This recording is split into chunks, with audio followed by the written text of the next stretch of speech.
পক্ষ থেকে মসজিদের পক্ষ থেকে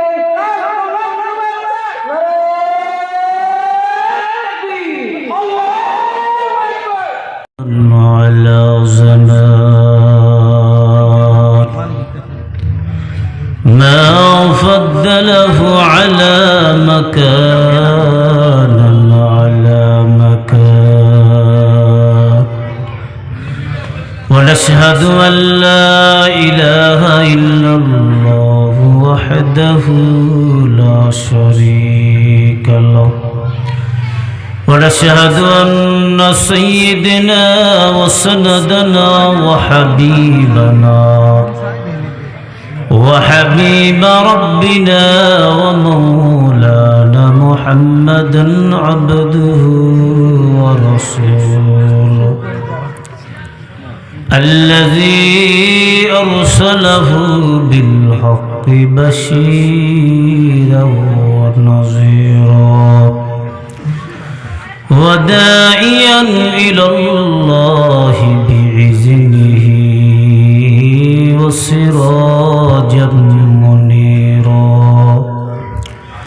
فقد قال الله تبارك وتعالى في كلامه المجيد وفي فرقانه العبيد أعوذ بالله من الشيطان الرجيم بسم الله الرحمن الرحيم وقضى ربك ألا تعبدوا إلا إياه وبالوالدين إحسانا وقال رسول الله صلى الله عليه وسلم هما جنتك ونار وقال تعالى إن الله وملائكته يصلون على النبي يا أيها الذين آمنوا صلوا عليه وسلموا تسليما شكرا محبت درود شريف পাঠ করি اللهم صل على محمد وعلى آل محمد كما صليت على إبراهيم وعلى آل إبراهيم إنك حميد مجيد اللهم بارك على محمد وعلى آل محمد كما باركت على إبراهيم وعلى آل إبراهيم إنك حميد مجيد ربي زدني علما ربي اشرح لي صدري ويسر لي أمري واحلل عقدة من لساني يفقه قولي سبحانك لا علم لنا إلا ما علمتنا إنك أنت العليم الحكيم سبحان الله وبحمده سبحان الله العظيم একটু মোহাব্বতে কালেমা পড়ি লা ইলাহা সকলে দিল থেকে অন্তরের স্থল থেকে পড়ি কেউ জবান বন্ধ রাখবে না আল্লাহকে খুশি করার জন্য আল্লাহকে যে যত বেশি ডাকবে আল্লাহ তার কপাল খুলে দিবে ভাগ্য খুলে দিবে লা ইলাহা জোরে জোরে জোরে পড়ি লা ইলাহা গাহে বুলবুল বাগিচারয় ওই নামেতে কি মধুর লা ইলাহা মহব্বতে লা ইলাহা একটু সকলে লা ইলাহা মরণ কালে বুঝিতে পারবি নবীজির কালেমার কেমন গুণ লা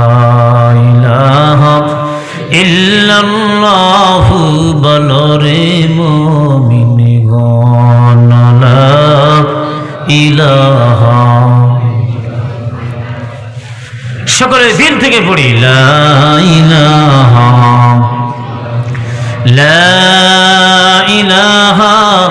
ইল্লাল্লাহু মুহাম্মাদুর রাসূলুল্লাহ।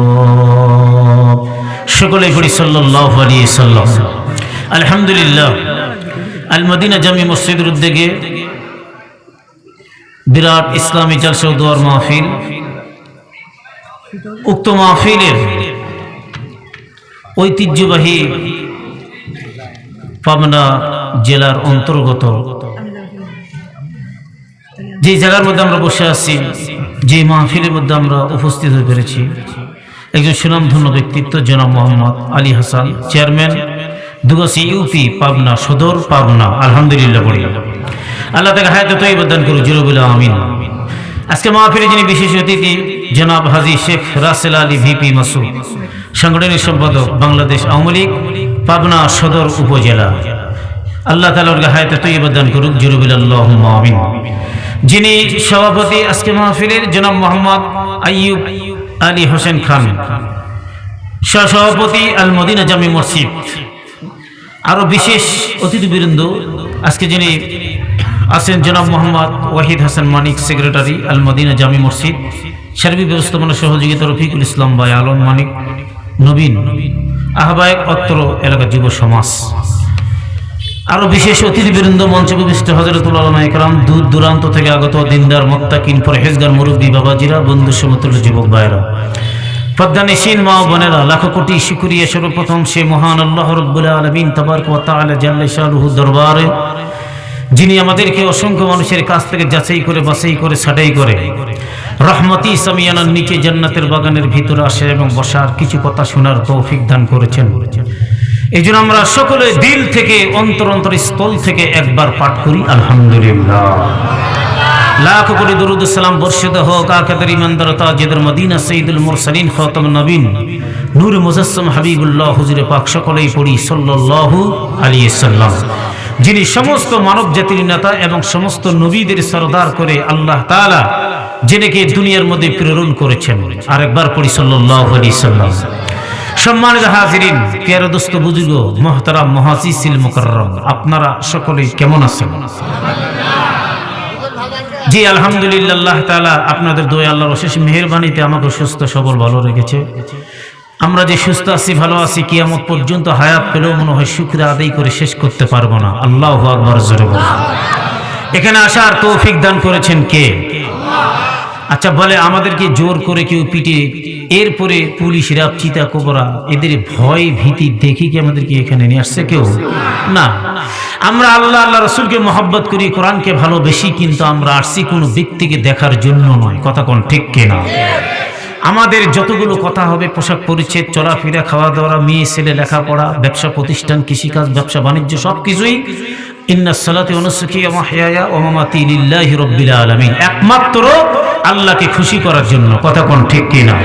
কোথার থেকে হুজুর আসলে হুজুরের দিকে কোনো লাভ নাই, তবে একটা লাভ, মুসাফির মানুষ যখন হাত তুলে দোয়া করে আল্লাহ তাআলা তার দোয়াটা ফেরত দেন না। দ্বিতীয় নম্বর, একজন আলেমের দিকে কেউ যদি নেক নজরে তাকায়, মিশকাতের সহিহ হাদিস, তার জিন্দেগির সগীরা গুনাহ আল্লাহ মাফ করে দেবে। কোন সন্তান যদি তার মার দিকে নেক নজরে একবার তাকায়, তারও জীবনের সগীরা গুনাহ আল্লাহ মাফ করে দেবে। সুবহানাল্লাহ। তাহলে আমরা এখানে আসছি অবশ্যই নিজের ইখলাস সহি করে আল্লাহকে খুশি করার জন্য, কিন্তু আমরা এখানে বসে দুইটা কথা শুনবো। কথা বলি ঠিক কিনা? আচ্ছা, আমরা যে এখানে আসতে পারছি, সুন্দর পরিবেশে আমরা যে বসে দুইটা কোরআন হাদিসের কথাগুলো শুনতেছি, আমরা কি খুশি না নারাজ? সকলে খুশি আছি তা না ভাই? আলহামদুলিল্লাহ। আচ্ছা, কেন খুশি থাকবো না? আমরা যতক্ষণ এখানে বসে থাকবো, এক নম্বর খুশির একটা কারণ যে আমরা যারা যারা বসে আছি, আমাদের চতুর্দিক প্রোডাকশন দিচ্ছেন আল্লাহর পাঠানো ফেরেশতা আসমান থেকে নাজিল করেছেন। জোরে কোন সুবহানাল্লাহ। আর কেন খুশি হব না? দ্বিতীয় নম্বর, আজকে আপনি আমি কোন এমপি, মন্ত্রী, ব্যারিস্টার, বিসিএস ক্যাডারের কোনো মেহমান না, আমরা সব আজকে রাতের জন্য আল্লাহর মেহমান। আল্লাহু আকবার জোরে কোন। এরপরে আরেকটা খুশির সংবাদ, আপনারা যতক্ষণ এখানে থাকবেন, আসমান থেকে অগণিত রহমত আল্লাহ আপনার আমার মাথার উপর বর্ষিত করে দেবে। সুবহানাল্লাহ। তাহলে কত আর খুশির সংবাদ নেবেন। একটার পর একটা আসবে, সামনে অপেক্ষা করেন, ওয়েট করেন। আল্লাহ তাআলা ইখলাস নিয়ে কতগুলো আমলের জিন্দেগি তৈরি করে কতগুলো শোনার আমলের জিন্দেগি তৈরি করে বাকি জিন্দেগি আমরা যখন কবরে যাব আমলের সামান নামা নিয়ে ঈমান আমল নিয়ে যেন আল্লাহ কবরে যাওয়ার তৌফিক দান করে। জোরে বলি আল্লাহুম্মা আমিন। আরেকবার জোরে বলি আল্লাহুম্মা আমিন।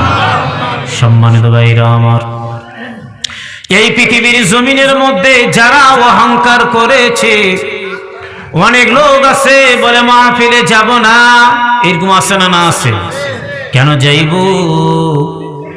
ওই জায়গার মধ্যে গেলে আমার লাভ কি? বলে না, আমার এত সুন্দর ডিজাইনের বাসা বাড়ি ছেড়ে আমি যাইতে পারি না। ওখানে আমি যে চেয়ারে বসবো না, নিচে আমি ফ্লোরে বসবো না। কেউ করে টাকার অহংকার, আবার কেউ করে শিক্ষার অহংকার। কথা কোন ঠিক কিনা? কেউ আবার দেখাই ক্ষমতা, যে আসলে আমি অমুকের লোক, অমুকের লোক। এরে মুমিন, একটাবার দিলের কান্দে কথাগুলো শুনবেন, তাকাও। চাতক পাখির ন্যায় তাকায় তাকে কথাগুলো শুনছেন, ধ্যান ধারণা মন মানসিকতা যেন ঠিক থাকে। আখিরি মুনাজাত পর্যন্ত আমার মুখ থেকে, আমার দিল থেকে ওয়ানিয়া ভাব যেন আমি প্রকাশ করতে না পারি। আল্লাহ যেন তৌফিক দেয়। বলি আল্লাহুম্মা আমিন। কারণ এই কোরআনের কথা সকলের ভাগ্যে কিন্তু হইবে না। কথা কোন ঠিক কিনা? এটার নাম বাংলা বাজার, পাবনা জেলার ঐতিহ্যবাহী একটা জেলা, ঐতিহ্যবাহী একটা গ্রাম। এ মুমিন, তাকে দেখো। আপনি আমি যখন বসলাম, আপনার আমার মতো কত কোটিপতি ইলিম প্রোডাকশন কারখানার মালিকগুলো আছে, শিক্ষিত অশিক্ষিত লোকগুলো আছে, কিন্তু তারা আসতে পারে নাই। ঠিক কিনা? জোরে বল। কেন পারে নাই? বলে তাদের উপর আল্লাহর রহমত নাই। যদি থাকতো তারা আসতো। যেই লোকটার উপর আল্লাহর নেক রহমত নজর, আল্লাহ পাক যার উপর রহমতের নজরে তাকায়, এই লোকটা দ্বীনি মজলিস, কোরআনের মজলিসে এসে বসার তৌফিক আমার মালিক দিয়ে দেয়। আল্লাহ আল্লাহ क्या मुबारक नाम है अल्लाह अल्लाह, ओलियों का काम है अल्लाह अल्लाह। इस शेरे निस्तु नाम शेरे शाकर में कुनत जानम तनाम।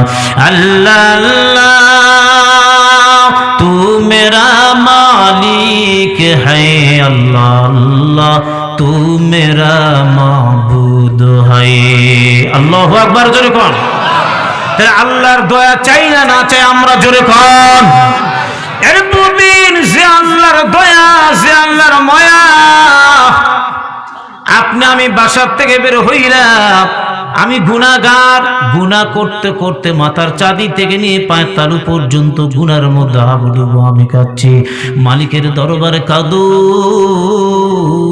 আর ডাক দিয়ে বলো, মালিক আমি গুনাহ করতে, গুনার সমুদ্রের মধ্যে আমি হাবুডুবু কাচ্ছি। মাওলার কাছে চোখের পানি ফেলে যদি বান্দা কান্দার ডাকে ডেকে বলে, আল্লাহ ও মালিক, আমার জীবনের গুনাহ মাফ করে দাও, আমি তওবা করলাম। তওবা ব্যতীত কবিরা গুনাহ কিন্তু মাফ হবে না। কথা কোন ঠিক কিনা? তুবু ইলাল্লাহ তাওবাতান নাসুহা।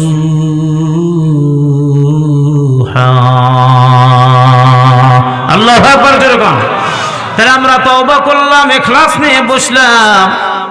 আসলে আমরা অনেকেই হোপলেস হয়ে যাই, টেনশনে ভুগি, মনে করি জীবনের এতগুলো গুনাহ কি আমার আল্লাহ আমার মাফ করে দিবে? জীবনে যত গুনাহ আমি করেছি, গুনাহ মাফ করবেন আল্লাহ।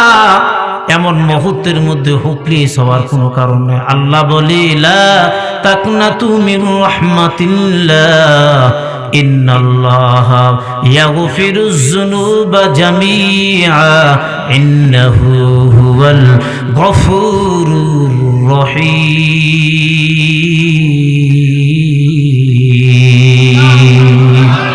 গুনাহ মাফ করার মালিক কে? আল্লাহই তো মাফ করবেন। কথা বলেন ঠিক কিনা? তাহলে আমার ভিতর থেকে নম্র ভদ্র বিনয়। এ মুমিন, দু জাহানের বাদশা আমার নবী ইঞ্জিনিয়ারের বড় ইঞ্জিনিয়ার, গবেষকের বড় গবেষক, ডাক্তারের বড় ডাক্তার। এরপর আমার নবী বলে লা ফখর, আমার নবীর কোনো অহংকার, কোনো ফখর নাই। ঠিক কিনা জোরে কর। অনেক সাহাবীরা বলে নবীকে আগে সালাম দিতে পারি নাই। নবীর স্ত্রীরা বলে আমরা আগে সালাম দিতে পারি নাই। আমার নবী যখন বাসার মধ্যে ঢুকে আগে আগে সালাম দেয়। যখন নবী নামাজের মধ্যে দাঁড়ায়া যায় তখন সাহাবীরা বলে আমার নবী মনে হয় এত ছোট হয়ে গেল আমার মালিকের দরবারে, মনে হয় আমার চাইতে ছোট পৃথিবীতে আর কেউ নাই। জোরে কোন সুবহানাল্লাহ। এটাই নিয়ম, যখন আমরা নামাজে দাঁড়াবো একেবারে নম্র ভদ্র করো জড়সড় হয়ে ছোট হয়ে মালিকের দরবারে দাঁড়াইতে হবে। কথা বলেন ঠিক কিনা? আমি যে মালিকের কুদরতি পার নিজে সিজদা দিব, চোখের পানি ফেলে কানবো, মালিককে খুশি করব। আজকে আপনার আমার সামনে কোনো এমপি মন্ত্রী যদি ডাক দেয়, তার সামনে যদি চেড়ে বসতে ভয় পাই। কথা বলেন ঠিক কিনা? তরক করে ডাকে আগামীকাল তুমি দেখা করবা, তা মন্ত্রীর সামনে এত নম্র ভদ্র করো জড়সড় হয়ে যদি আমি বসি, যদি সম্মান শ্রদ্ধা জানাই, তাহলে যে মালিকের দরবারে, যে যার হাতে আমার জীবন মরণ, যার হাতে আমার হায়াত, এবং যে মালিক আপনাকে আমাকে রিজিক দেন, ওই মালিকের দরবারে গেলে আপনাকে আমাকে একেবারে ছোট হওয়া দরকার। আছে না না আছে? জোরে কম জোরে বলে আছে না না আছে? তাহলে আজকে মসজিদগুলোর মধ্যে অনেক মুসল্লি ঢুকে মোবাইলে অন করে, গান থাকে, বিভিন্ন টন থাকে, অন্য মুসল্লির ক্ষতি হয়। কেন এগুলো কেন হবে? আমি এত উদাসীন কেন?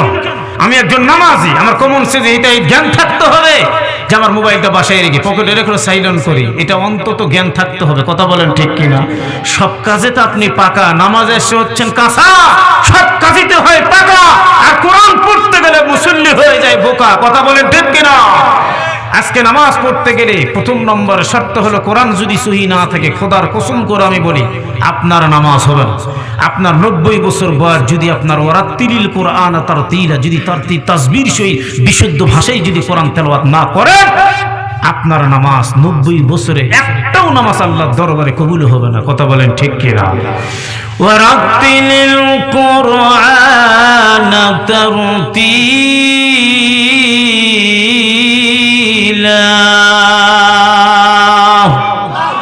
এটা আমার কথা, আল্লাহর কথা। 29 পারা সূরা মুজাম্মিল।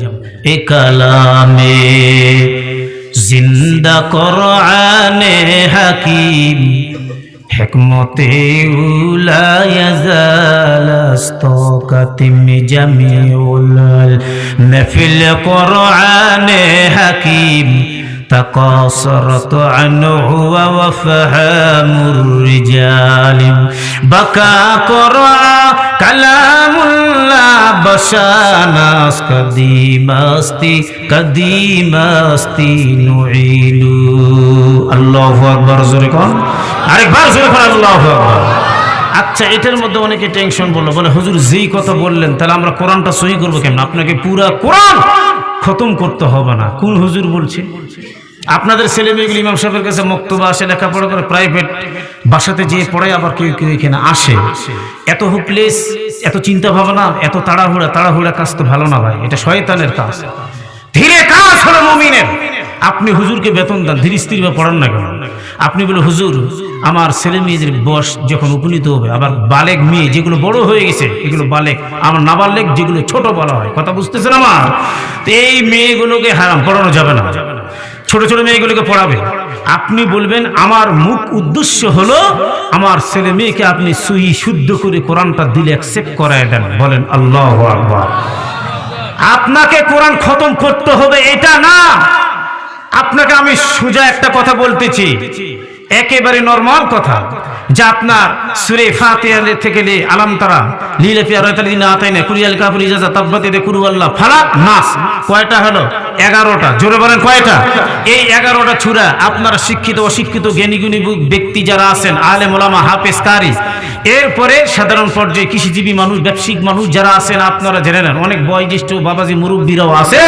এই 11টা সূরা যখন আপনি মুখস্থ করবেন, 11টা সূরা যখন আপনি সহি শুদ্ধ করে পড়বেন, আপনি যদি আল্লাহ আপনাকে 90 বছর 100 বছর হায়াত দেয়, এই 100 বছরের ভিতরে তারাবির নামাজ, ঈদের নামাজ, জুমার নামাজ, 5 ওয়াক্ত নামাজ, এই 11টা সূরা দিয়ে সীমাবদ্ধতার ভিতরে থাকবে। জোরে কোন সুবহানাল্লাহ।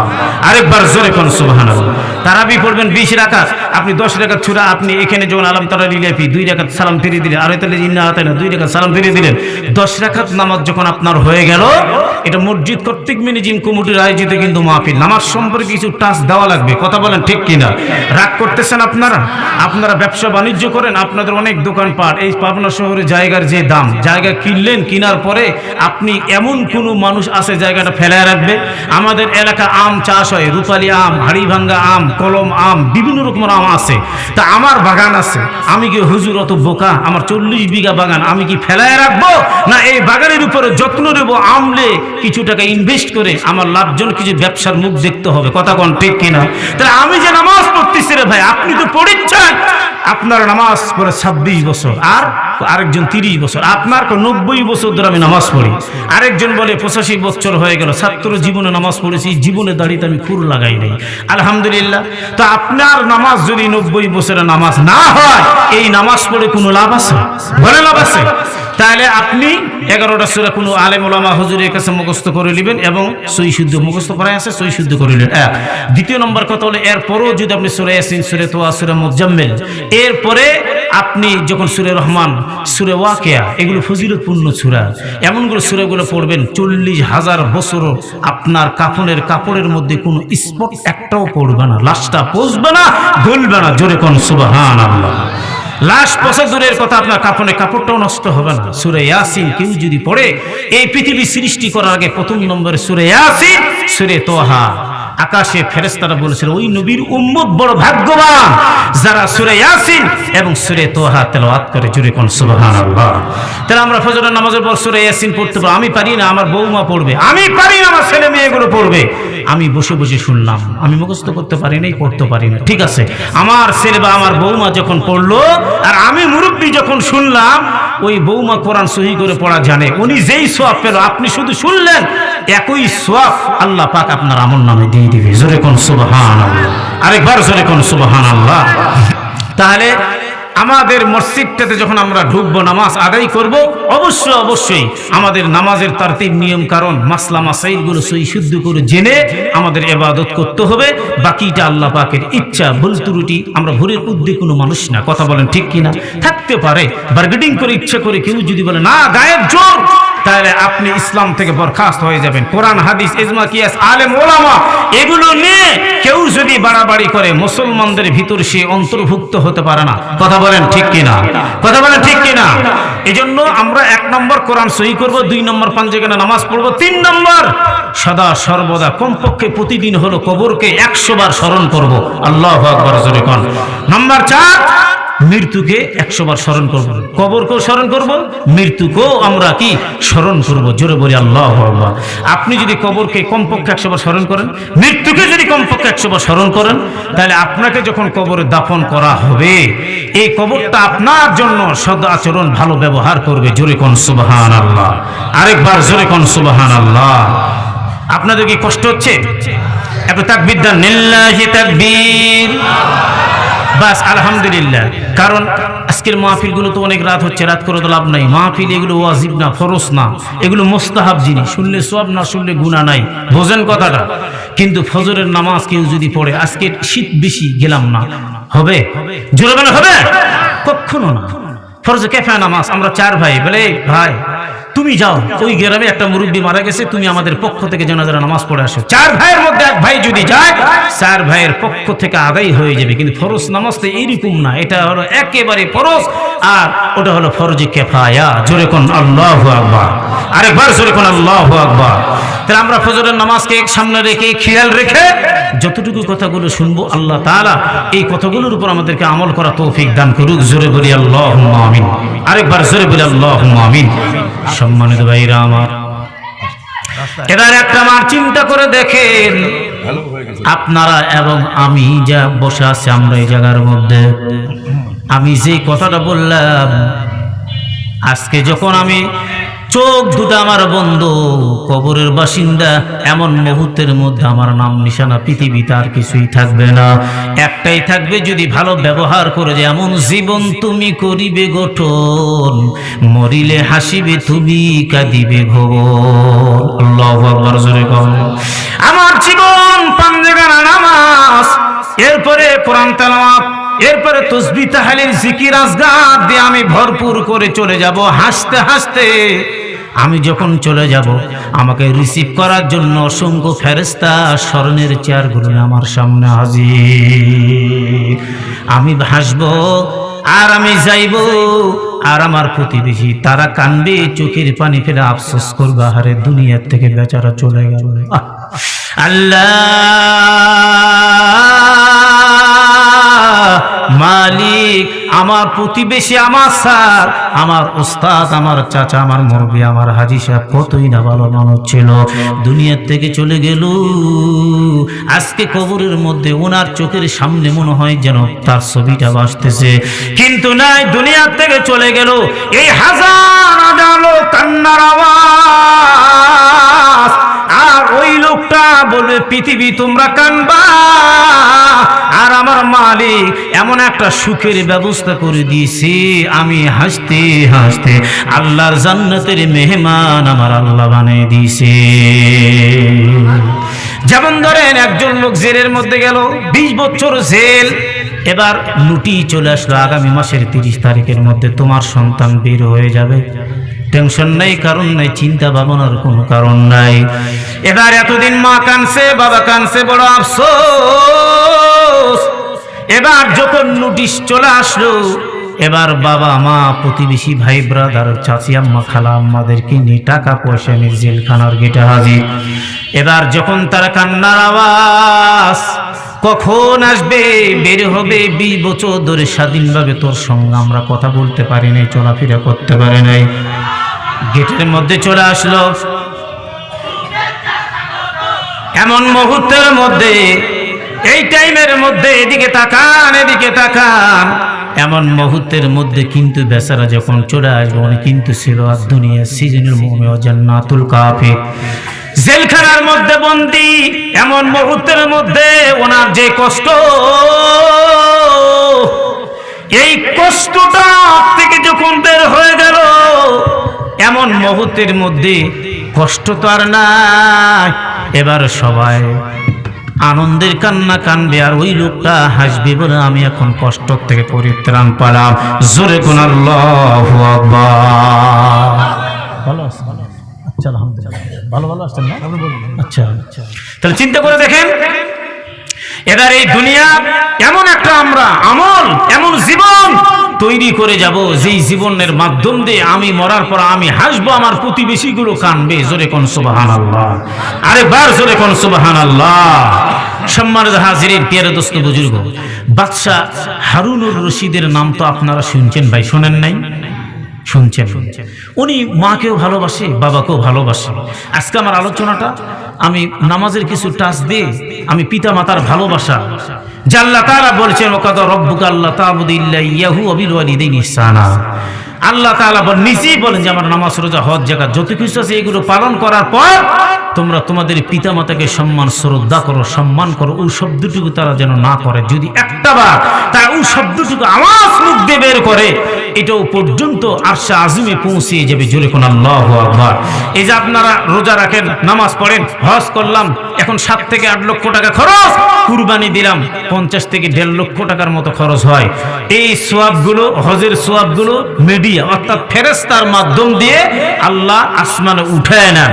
আর 3 শ্রেণীর ব্যক্তির দোয়া এবং বদদোয়া কোনো মিডিয়া লাগে না, কোনো ফেরেশতাও দরকার নাই, জমিন থেকে সরাসরি আমার আল্লাহ আরশে আজিম পর্যন্ত কবুল করে নেন, আসমান ভিত করে। জোরে কোন সুবহানাল্লাহ, আরেকবার জোরে কোন সুবহানাল্লাহ। চিন্তা করছেন, মা বাবার পায়ের নিচে সন্তানের জান্নাত, একটাবার চিন্তা করে দেখো, মা জান্নাত বানারু, তোমার মা তোমার জন্য জান্নাত এবং জাহান্নাম, খুশি রাখবা জান্নাত পাবা, তুমি যদি বেজার রাখো, নারাজ রাখো, তাহলে তুমি পাবা জাহান্নাম। জোরে কোন নাউজুবিল্লাহ, আরেকবার জোরে কোন নাউজুবিল্লাহ। সম্মানিত ভাইরা আমার, এবার দেখেন মার সম্মান, উনি বাবার সম্মান কেমন করে করেছে। এবার ওনার বয়স যখন একবারে ছোট, কোন কোন কিতাবের মধ্যে লেখে 12 থেকে 13 অথবা 14 বছর বয়স। ওনার নাম হলো মামুনুর রশিদ। আর বাদশাহ হারুনুর রশিদ তো এমন একজন আল্লাহওয়ালা, ওনার স্ত্রীর নাম হলো জুবাইদা, ইনি একজন বড় আল্লাহওয়ালা। উনি প্রতি রাতের জন্য 100টা মানুষকে ডেকে নিয়ে এসে কাপড়, নতুন কাপড় দিতেন প্রতিনিয়ত প্রতি রাতের জন্য। আল্লাহু আকবার জোরে কোন। আর ওনার স্ত্রী এমন একটা মনোমানসিকতা ভালো একজন মেয়ে, উনি কিন্তু প্রতি রাতের জন্য অসংখ্য ক্ষুধার্ত ব্যক্তিকে খানা দান করতেন। জোরে কোন আল্লাহু আকবার। একমাত্র সন্তান মামুনুর রশিদ, এবার উনি একদিন স্বপ্নের মাধ্যম দিয়ে দেখলেন কে? বাদশাহ স্ত্রী, যার জুবাইদা বলা হয়। উনি দেখতেছে তাম বিশ্বের মানুষগুলো তার সঙ্গে জেনায় লিপ্ত আছে। নাউজুবিল্লাহ জোরে কোন। লজ্জায় আর উনি স্বপ্নের ব্যাখ্যা তাবির করতে চান না। তৎকালীন বড় একজন আলেম যারা স্বপ্নের তাবির করতে পারে, স্বপ্নের ব্যাখ্যা কিন্তু সকলেই জানে না। এই ব্যাখ্যাগুলো করতে গেলে কোরআন হাদিসের কিছু দলিল লাগে। আর আপনি যে স্বপ্ন দেখবেন এটার কিছু নিয়মতান্ত্রিক দিক আছে। যেমন আপনার হাঁটুর নিচে কাপড় থাকে, ফরজ যাতে তরক না হয়, এক। দ্বিতীয় নম্বর, আপনার ডান কাতে যেন আপনি শুয়ে থাকেন। নাম্বার 3, যে স্বপ্নটা যখন ঘুম ভাঙবে তখন ঘড়ির দিক তাকাইবেন সবে সাদিক কিনা। এই 3টাই যদি কথা আপনার মিলে যায় তাহলে আপনার স্বপ্নের তাবির করা যাবে, নচেত করা যাবে না। বুঝতে হবে এটা কোনো শয়তান ওয়াসওয়াসার মাধ্যম দিয়ে অথবা দিনের বেলা যা করেছেন এটা একটা ধোঁকায় আপনি পড়েছেন। কথা বলেন ঠিক কিনা? তো ওনার বাদীকে বলল, তুমি বিশিষ্ট একজন এই সেই যুগের আলেমের আল্লাহ বিবির শিরিনের কাছে তুমি যাও, যাই বলো তোমার কথা তুমি বলবা যে আমি একটা স্বপ্ন দেখেছি, বলে এই স্বপ্নটার ব্যাখ্যা বা তাবির করে দেন। আল্লাহর বান্দা চলে গেলেন। যাওয়ার পরে ঠিক হুজুরকে বলছে, হুজুর আমি একটা স্বপ্ন দেখেছি, স্বপ্ন তাবির করে দেওয়া লাগবে। কি স্বপ্ন? তাম বিশ্বের মানুষ আমার সঙ্গে জেনায় লিপ্ত আছে। হুজুর বলে, কি বলো তুমি? এই স্বপ্ন তো রাজ পরিবারের কোন মেয়ে দেখতে পারে, তুমি না, তুমি দেখো নাই, তোমার তাবির করা যাবে না। আল্লাহু আকবার জোরে কোন। তুমি কেন? তুমি তো বাদী না? বলে হ্যাঁ। তো তুমি কেন? দাসীবাদী স্বপ্ন তো এগুলো দেখে না, দেখবে রাজ পরিবার থেকে। যাও তুমি চলে যাও। উনি গেল, বলে হুজুর তো ধরে ফেলাইছি। কেন? আমি তো বাদী, দাসী, আমি কেন দেখবো? এটা কোনো রাজ পরিবারের কেউ দেখতে পারে। তাহলে তো আমি বেকায়দায় পড়ে গেলাম, কি করব? তো তুমি সবগুলো সমস্যা দূর করে দিয়ে তুমি আমার নামটা বলো, যাও। এখন যে হুজুরকে বলে, হুজুর হযরত জি আমি ভুল করেছি, আমি একটা মিথ্যা কথা আপনার সামনে বড় একটা অন্যায় পাপ করে ফেলাইছি। তবে এই স্বপ্নটা আমি দেখি নাই, বাদশাহ হারুনের রশিদের স্ত্রী দেখেছে জুবাইদা। জোরে কোন সুবহানাল্লাহ। হ্যাঁ, এবার তুমি বসো কামরাই, আমি হাদিস কোরআন দেখে তোমাকে তাবির করে দিচ্ছি। কিছুক্ষণ পর বের হয়ে এসে বলে, ওনাকে যে বলবা এই স্বপ্নটা খারাপ, শুনে খারাপ লাগতেছে কিন্তু খারাপ না, ওনাকে বলো তাম বিশ্বের মানুষ তার দ্বারা একটা উপকৃত হবে এমন একটা সাদকাতুল জারিয়া কাজ ওনাকে করতে হবে। জোরে কোন সুবহানাল্লাহ। যারা আজ থেকে 50 বছর 60 বছর আগে হজ করেছেন, আমার দাদারা মুরব্বীরা, তারা দেখেছে এখনো অকেজো হয়ে পড়ে আছে। মক্কা থেকে মদিনা পর্যন্ত তখন বাদশাহ হারুনুর রশিদের স্ত্রী নহরে জুবাইদা একটা নহর তৈরি করে দিলেন হাজী সাহেবের হেল্পের জন্য, পানি খাওয়ার জন্য। হাজী সাহেব হাঁটতে হাঁটতে যখন তৃষ্ণা লাগতো তখন ওই নহর থেকে 2 হাতে পানি নিয়ে তারা খাইতেন। জোরে কোন সুবহানাল্লাহ। আরেকবার জোরে কোন সুবহানাল্লাহ। এখনো যারা গেছেন বা যারা যাইবেন, এটা অকেজো, তবে চলে না, নষ্ট হয়ে পড়ে আছে। তৎকালীন ওটা চলতো, প্রসিদ্ধ ছিল। এটাকে লেখা আছে আরবি ভাষায়, নহরে জুবাইদা। বাদশাহ হারুনুর রশিদ স্ত্রী মক্কা থেকে মদিনা পর্যন্ত একটা নহরের ব্যবস্থা করেছে। জোরে কোন আল্লাহু আকবার। আরেকবার বলেন আল্লাহু আকবার। এবার আসেন সামনের দিকে চলে আসি। পিতামাতার শ্রদ্ধা সম্মান মর্যাদাটা কেমন করে আমরা রাখবো? এই সন্তানটা মা তো বড় আল্লাহওয়ালা, বাবা বড় আল্লাহওয়ালা, একজন রানিং প্রেসিডেন্ট, স্টেজ কনফারেন্সের মধ্যে বহু চেয়ার দিয়ে সভাসদ মন্ত্রী গুলো নিয়ে বসা আছে, পাইক পেদাগুলো চতুর্দিক আছে। এমন টাইমের মধ্যে ছোট্ট সন্তান একটা ছিঁড়া কম্বল গায়ের মধ্যে দিয়ে একটা ছিঁড়া কম্বল পরে রাজ দরবারে সরাসরি উজির নাজির মন্ত্রীরা বসা। বাদশাহ হারুনুর রশিদের দরবারে কান্নার আওয়াজ চলে গেল।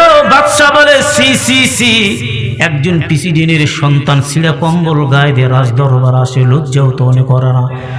বিদেশি মুসাফির মেহমানগুলো আছে, এরা বলে লজ্জার ব্যাপার, কার সন্তান? বলে বাদশার সন্তান, তার নাম মামুনুর রশিদ।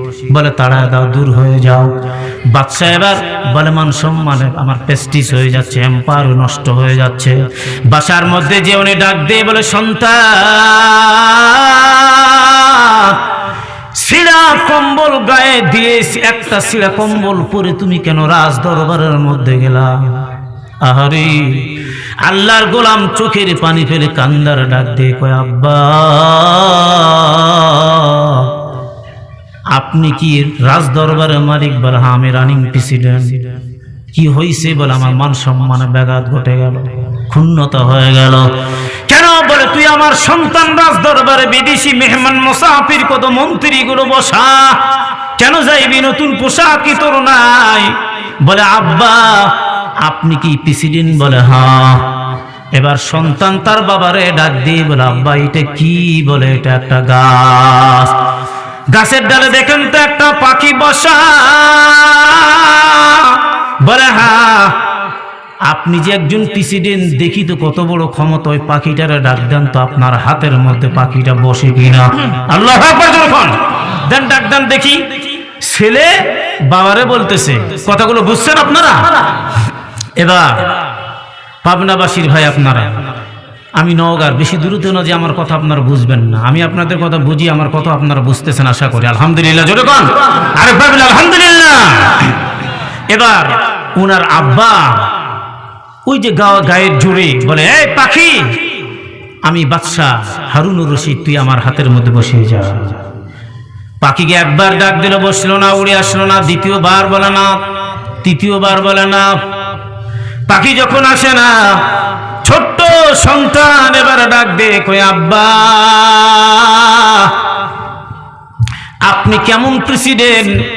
পাখি রে ডাক দিলেন, পাখি আপনার হাতের মধ্যে বসলো না, অথচ আমি আপনার সন্তান, আমার সিরা কম্বল গায়ে দিয়েছি, সিরা কম্বল একটা আমি পরেছি, তাতে কি হয়েছে? ইজ্জত দিবেন আমার আল্লাহ, বেইজ্জতি করার মালিক হলো আমার আল্লাহ। ঠিক কিনা জোরে কম? পোশাকে ইজ্জত বাড়তে পারে না, সুখ শান্তি ভোগ বিলাস এগুলো টাকার মাধ্যম দিয়ে, চাকরির টাকা দিয়ে, ব্যবসায়িকের টাকা দিয়ে বাড়ি ঘরের মধ্যে ভোগ বিলাস শান্তি আসতে পারে না। শান্তির মালিক একমাত্র আল্লাহ। কথা বলেন ঠিক কিনা? ভোগ বিলাসে শান্তি নাহি হয়,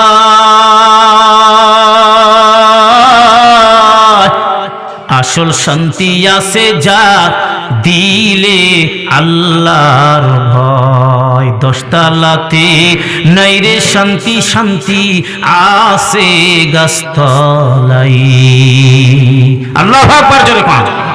আমি একজন গরিব মানুষ, টাকা নাই, পয়সাও নাই, তবে সারাদিন রিক্সা চালাই, এরপরে সারাদিন মানুষের বাসার মধ্যে আমি কামলা দেই, রাতের বেলা ঘুমাই, এরপরে ফজরের সময় আমার ঘুমটা ভাঙিয়ে যায়।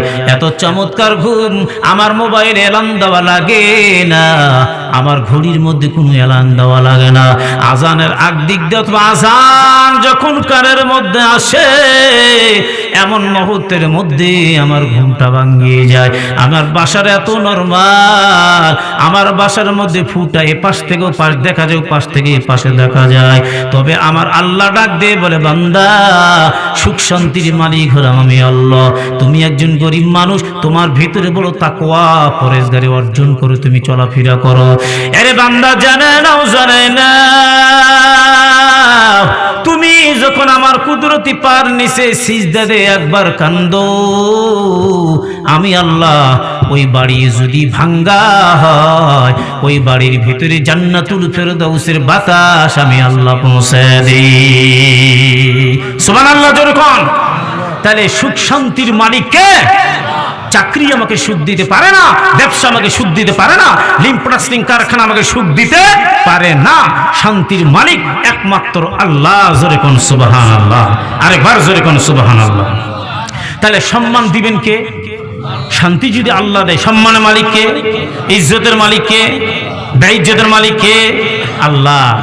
এই যে ভাই আসছেন বহু কষ্ট করে, সম্মান আল্লাহ দিয়েছেন, এই সম্মানের চেয়ে উনি বসে আছেন, কোরআন হাদিসের কথাগুলো শুনেছেন। আল্লাহ না করুক এখানে যদি আমাদের মৃত্যু হয়ে যায়, তাহলে আশা করা যায় আল্লাহর কাছে অন্তত কোরআনী একটা জান্নাতের বাগানের ভিতরে যখন মৃত্যু হবে আল্লাহ আমাদেরকে দিবেন উত্তম জান্নাত, জান্নাতুল ফেরদাউস। জোরে কোন সুবহানাল্লাহ।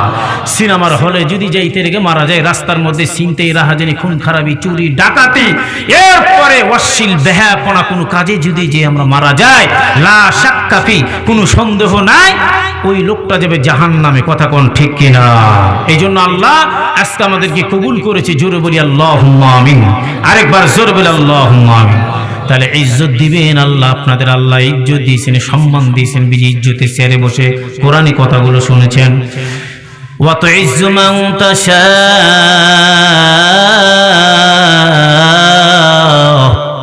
ওয়া তুযিল্লু মান তাশাউ বিয়াদিকাল খায়র ইন্নাকা আলা কুল্লি শাইইন কাদির।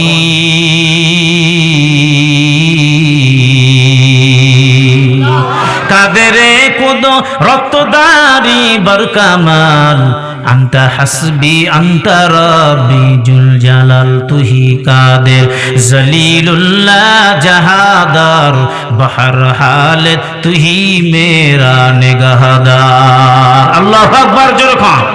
এবার বলে আব্বা আপনার হাতের মধ্যে পাখি তো বসলো না, আমার সিরা কম্বলটা গায়ের মধ্যে দিয়ে আমি সিরা কম্বল পেঁচায় দিয়ে পাখিরে ডাক দিচ্ছি।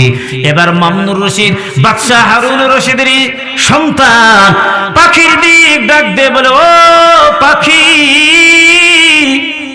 যতগুলো মাখলুক আছে মাখলুকের মধ্যে আশরাফুল মাখলুকাত, সৃষ্টির সেরা সদস্যের মধ্যে আমি একজন অন্যতম মানুষ, মানুষের মধ্যে আমি একজন সদস্য। ওরে পাখি, তুমি কি জানো আমি টাকার পাগল না, আমি বাড়ির পাগল না, আমি গাড়ির পাগল না, আমি জমির পাগল না? তুমি জানো না আমি কিছুই পাগল না,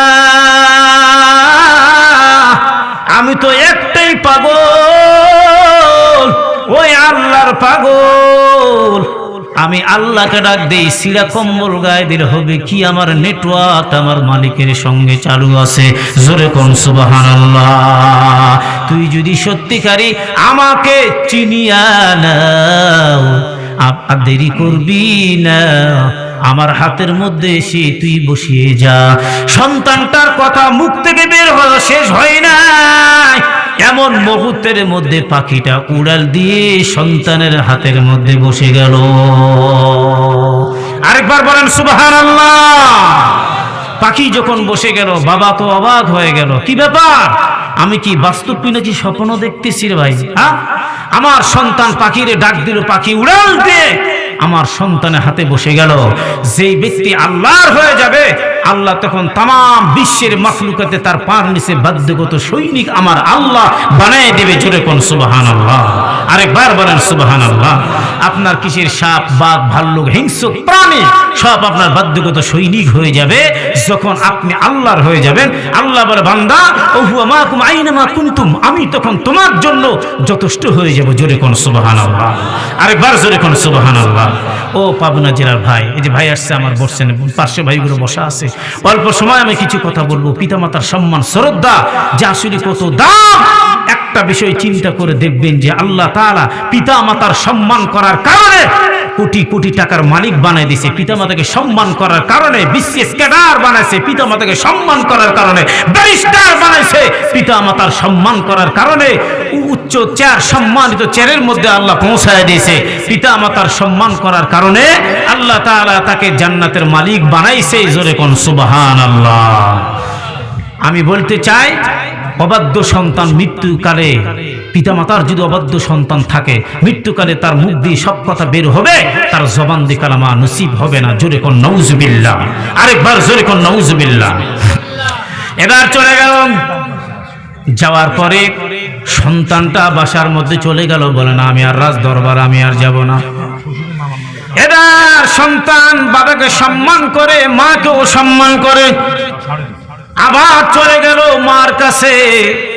মায়ের কাছে ওই সিরা কম্বলটা একটা গায়ে দেওয়ার পরে বলে, আম্মা গো,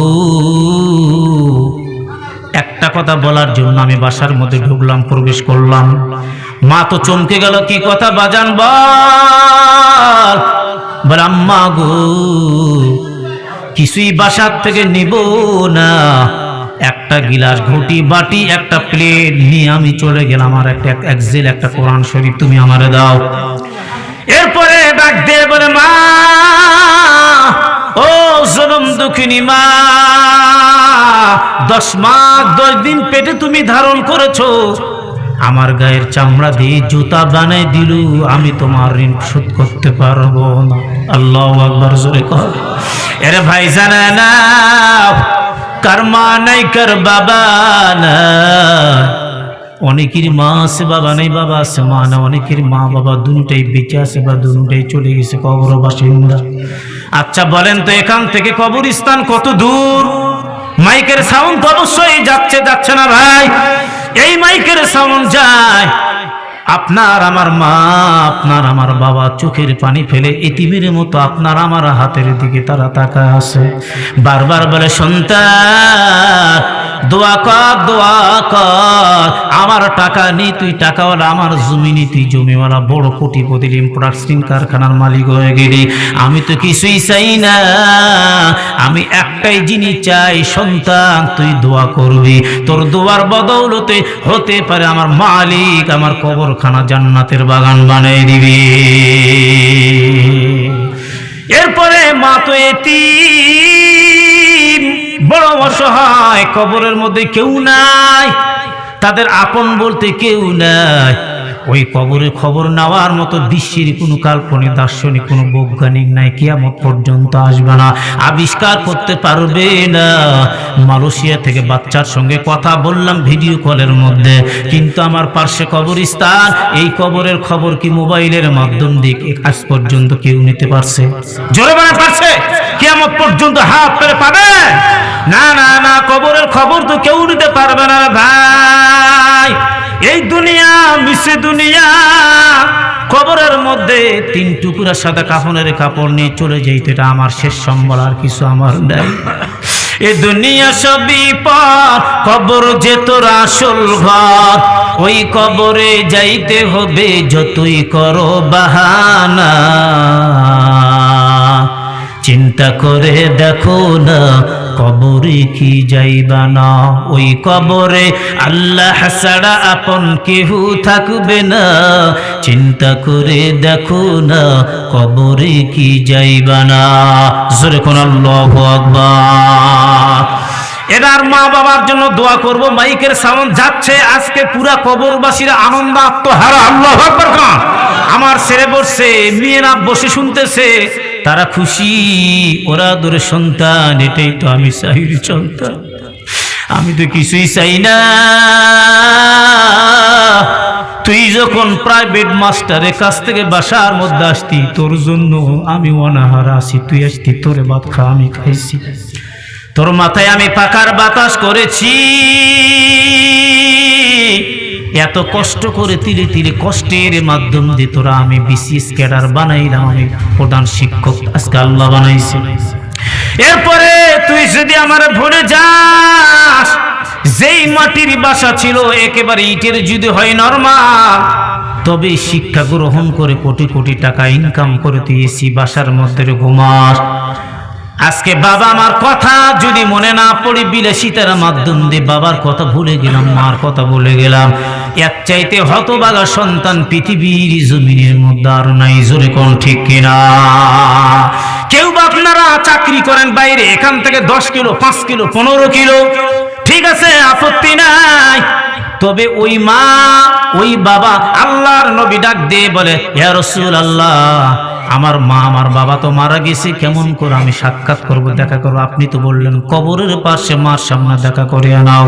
বিশ্বনবী বলে, সাহাবী জানায়া নাও, জানায়া নাও। তুমি যখন কবরস্থানে তোমার বাবা মার পাশে দাঁড়ায়া তুমি যখন দোয়া করবা, তুমি তোমার বাবা মাকে দেখো না, কিন্তু তোমার বাবা মা তোমারে দেখতেছে। বাপও কান্দে, মাও কান্দে, কবরেতে শুয়ে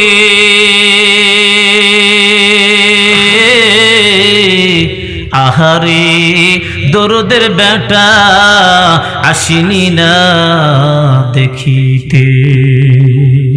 আল্লাহু আকবার জোরে কোন। ওই বাবা মা বলে তুমি কি আসতে পারো না? চাকরি করো বাবা, কোন জেলা? এক জেলাতে আরেক জেলায়, তুমি কি বছরে আসতে পারো না? তোমাকে আমার দেখতে মন চায় বাবা, তুমি একটু আসো কবরের পাশে আসে আসসালামু আলাইকুম ইয়া আহলাল কুবুর বলে তুমি যখন কোরআন শরীফ তেলাওয়াত করবা, তোমার বাবা মা আত্মাটা আল্লাহ পাক শান্তির বাগান বানায় দেবে। জোরে কোন সুবহানাল্লাহ।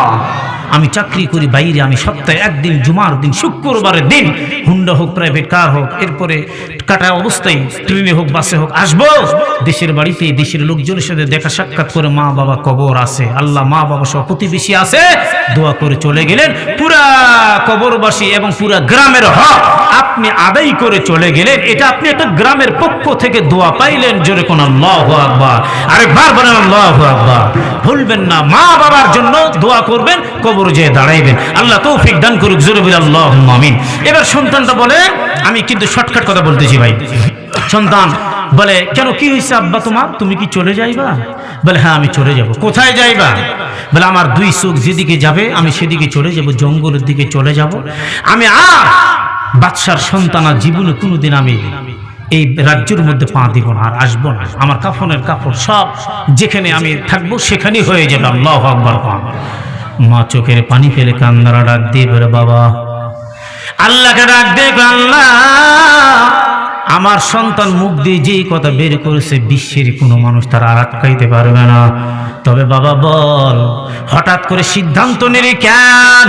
বলে আমি গেছিলাম রাজদরবারে আব্বার সঙ্গে দেখা করার জন্য, ছিঁড়া কম্বল পরে গেল, তার মান সম্মানের ব্যাঘাত ঘটে।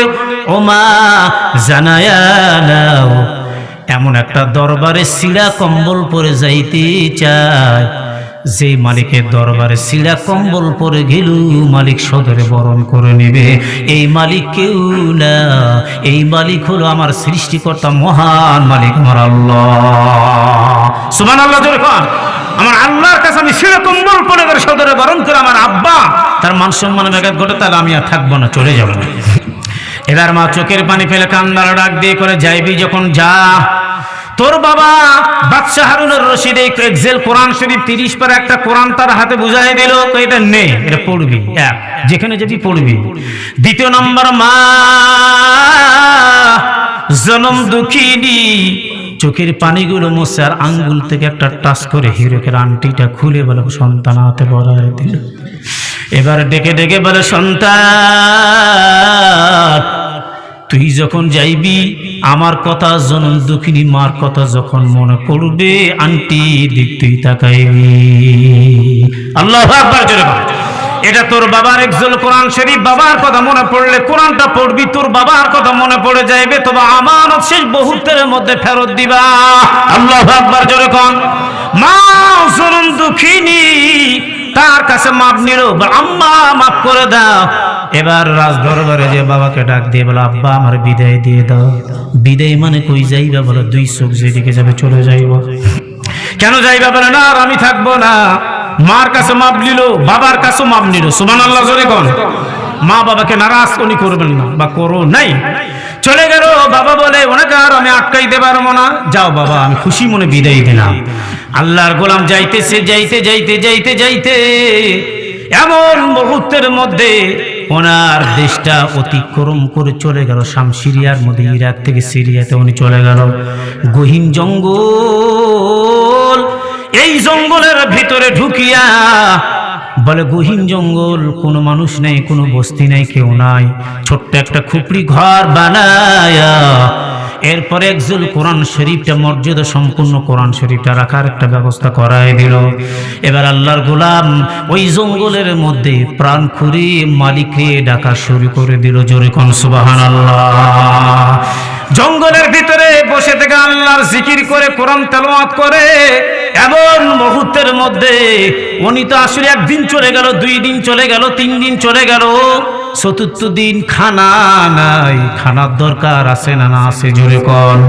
তবে বলেন তো আটলান্টিক অথই পানি মহাসাগরের নিচে কোনো ব্যক্তি যদি বিপদে পড়ে ডাক দেয়, আল্লাহ আমি পানির নিচে বিপদে পড়ছি, তুমি আমার রিজিক দিয়া দাও, ওই জায়গার মধ্যে আমার মালিক বলে আসমান থেকে কুদরতি ডিপার্টমেন্ট থেকে রিজিক আমি আল্লাহ পৌঁছায় দিব।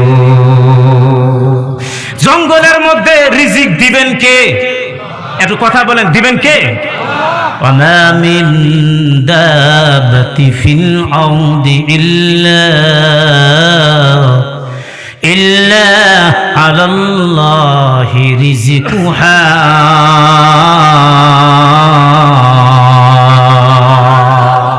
गरता वाकुल मेरी कुड़ी हर सुबह शाम मेरी सालात रिश्ते तू अजुला मकाम। আল্লাহু আকবার জোরে কোন। রিজিক দিবেন আল্লাহ, ফয়সালা করে দিবেন আল্লাহ। চতুর্থ দিনের দিন চোখ দুটা ভিতরে ঢুকিয়া যায়, 3 দিনে ক্ষুধার্ত সন্তান কোরআন পড়ে কাটায় দিল।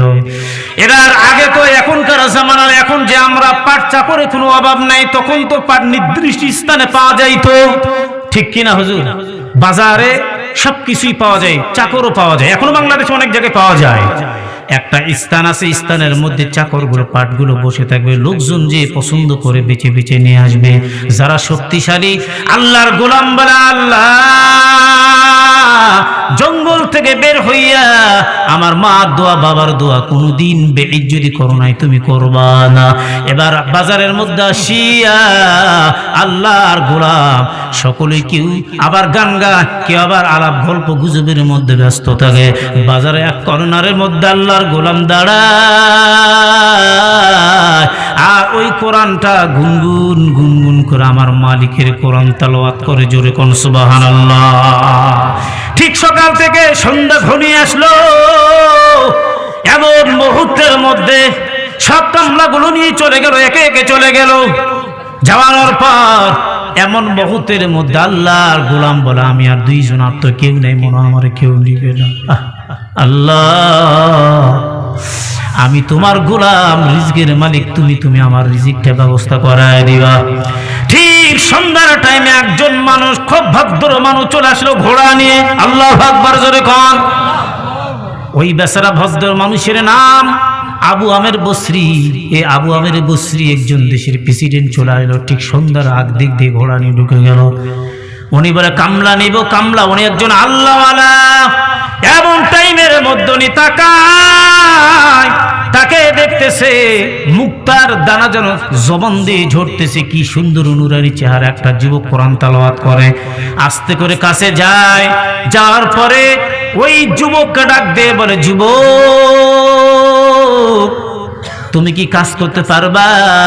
যুবক বলে নিশ্চয়ই পারবো, কেন পারবো না, যদি আমার আল্লাহ তৌফিক দেয় নিশ্চয়ই আমি কাজ করতে পারবো।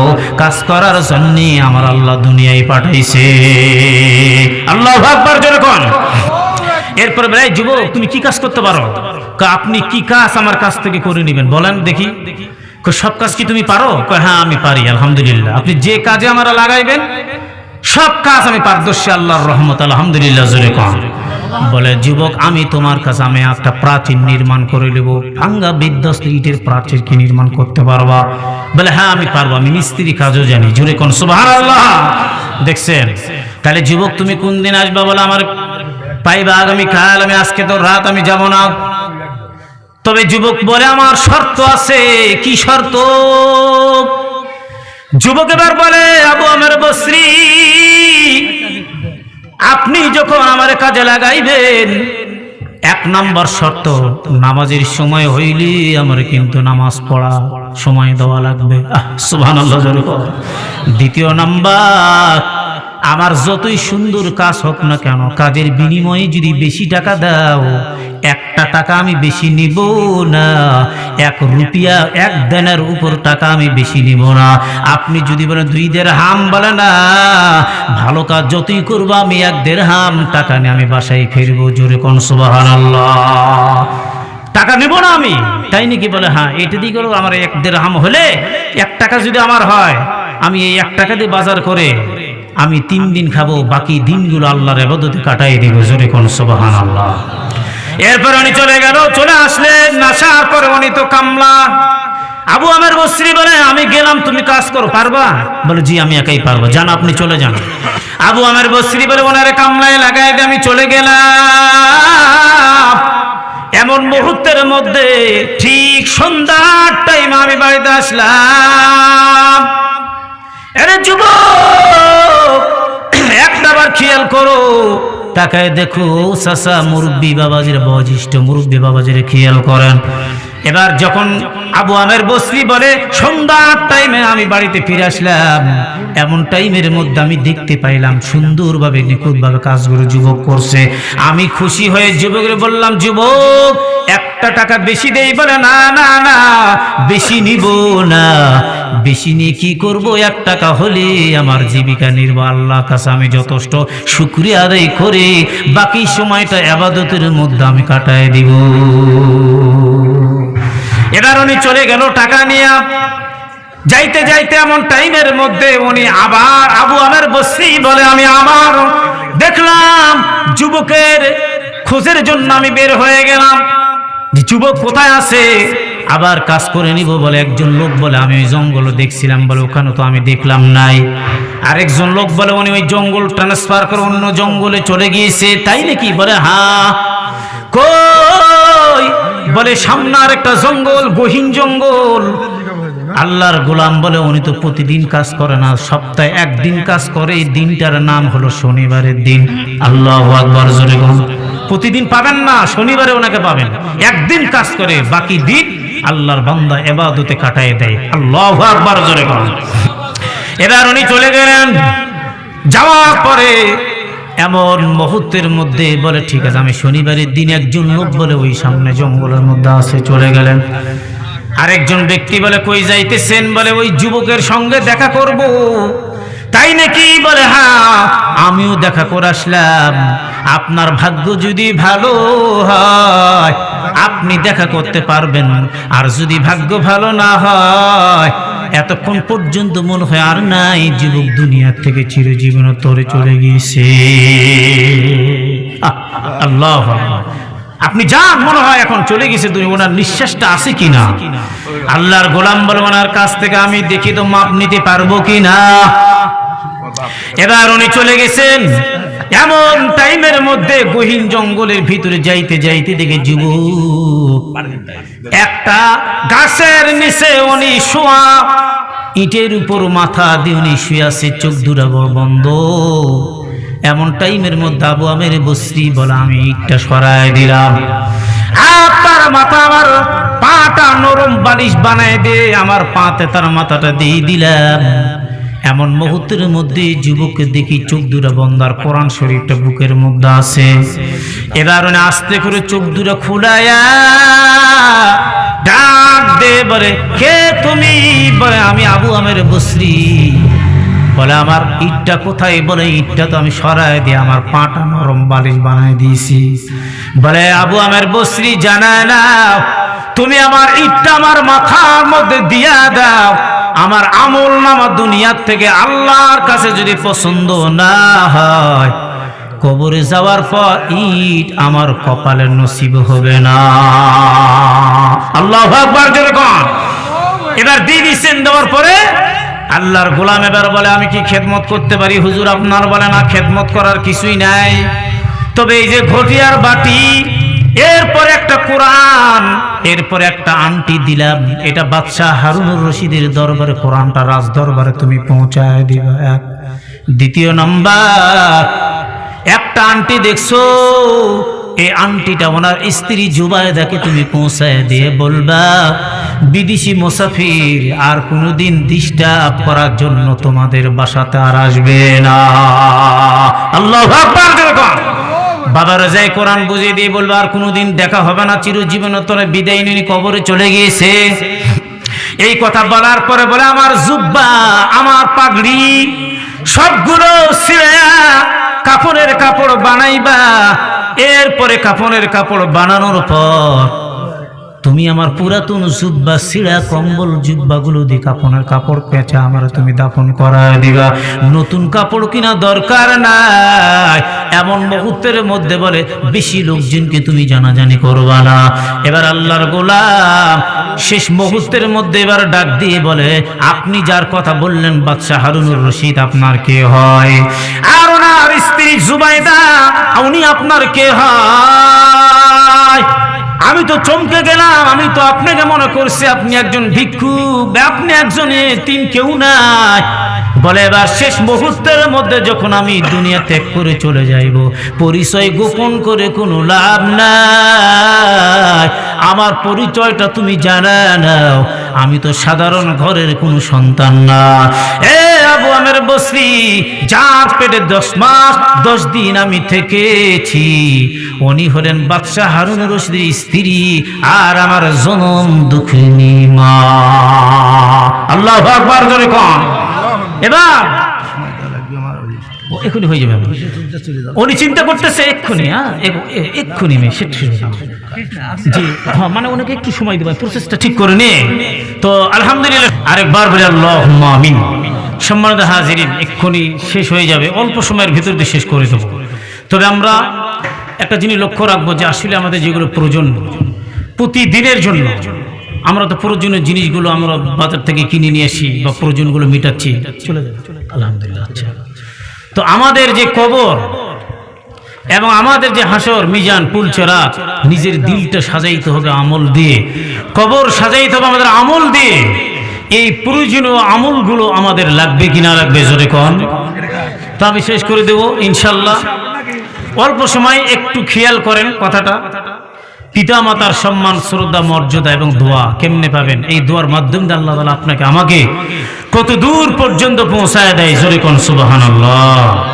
সম্মানিত ভাইরা আমার, এবার উনি বলতেছে যে আসলে আপনাকে আমি কাফন দাফনের ব্যবস্থা করাই দিলাম।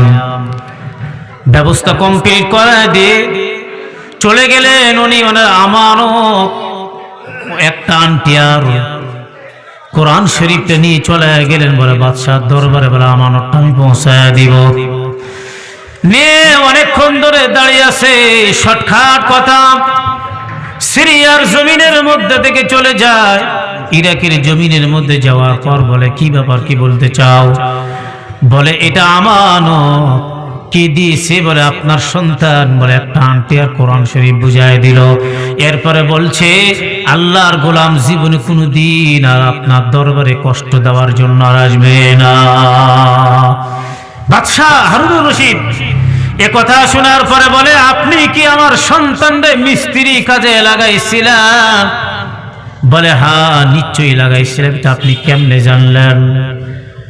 বলে আমি জানি, তবে একটা জিনিস জানেন, উনি তো সাধারণ কোনো মানুষ না, উনি ছিলেন আওলাদে রাসূল। সুবহানাল্লাহ জোরে কোন। আওলাদে রাসূলকে মিস্ত্রি কাজে লাগাইলা কেমন করে আপনি লজ্জা পাইলেন না? বলে আমি তো তার প্রথম চিনতে পারি নাই। এরপরে তার সম্মান করছে, উনি তো চলে গেল বাসাতে। প্রথম রাত্রিরে স্বপ্নে যুগের মাধ্যম দিয়ে দেখতেছে আল্লাহর গোলাম আমাকে আল্লাহ তাআলা যেই 3 টুকরা সাদা কাফনের কাপড়, পুরাতন ছিঁড়া কাপড় দিয়ে আমার দাফন কাফন করে রেখেছ, আজকে আমার গায়ে একটা দুইটা কোনো পোশাক না, ৭০ জোড়া পোশাক আমার মালিক আমার পরাই দিয়েছে। কেমন করে? বলে আমার মার খেদমত করছি, দোয়া নিয়েছি, বাবাকে খুশি করে কবরের মধ্যে আসতে পারছি। আল্লাহু আকবার জোরে কোন। আমার বাবার দোয়া, আমার মায়ের দোয়া।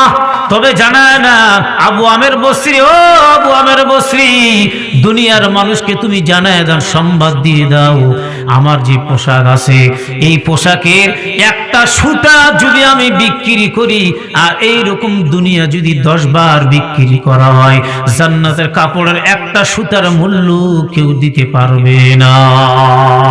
সুবহানাল্লাহ জোরে কোন। আল্লাহু আকবার। কি কাপড়!